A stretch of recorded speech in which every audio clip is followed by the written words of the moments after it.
На этой территории появится новая мечеть. Сегодня во знаменование начала строительства открыли памятную стелу. На церемонию приехали имамы близлежащих городов и районов.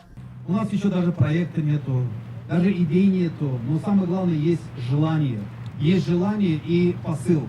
Я помню еще когда-то мы вот так собрались с нашими мухтасибами и заложили камень под будущую мечеть Нур. Альхамдулилля, он сегодня радует наш класс.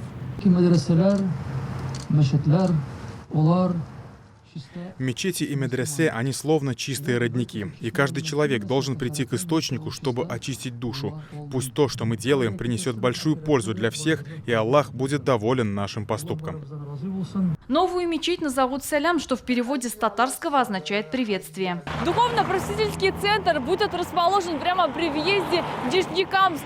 По одну сторону дороги будет расположена мечеть, по другую – церковь. Достопримечательность будет своего рода визитной карточкой города. Во имя Отца и Сына и Святаго Духа.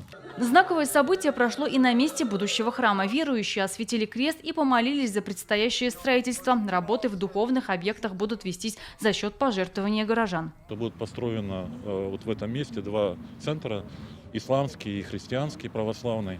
И в содружестве мусульмане будут строить свой центр, и Бог даст, мы тоже построим здесь храм святителя Спиридона. Сегодня на церемонии жители близлежащих микрорайонов, они несколько лет мечтали о появлении в этой части города православного и мусульманского храмов. Очень рады, что в нашем районе два храма будет, а то в нашем районе вообще ничего нет. Мы очень довольны, очень рады, ждем, и мечеть ждем, и церковь ждем.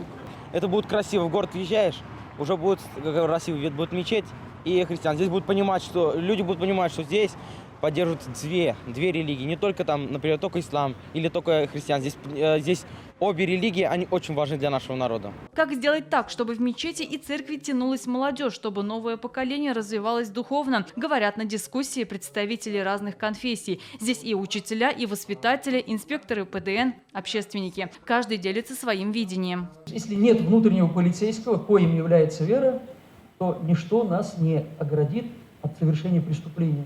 Именно от слабости веры происходят в основном все преступления и все ошибки. Вы можете, опять же, я повторюсь, можете не согласиться с этим, но вот этим полицейским может быть только вера, которую мы называем иман.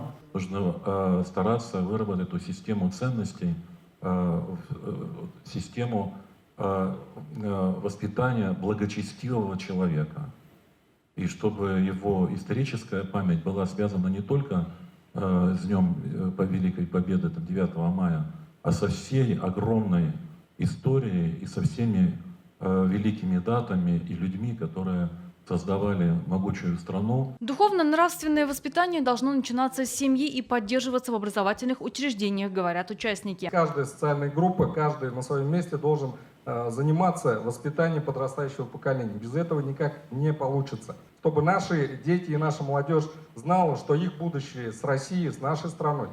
Мы должны проводить эту работу. Сейчас администрация города совместно с управлением образования и духовенством будет разрабатывать дорожную карту по духовно-нравственному воспитанию молодежи. Гульнара Миниханова, Александр Лихачев, ТНВ, Нижнекамск.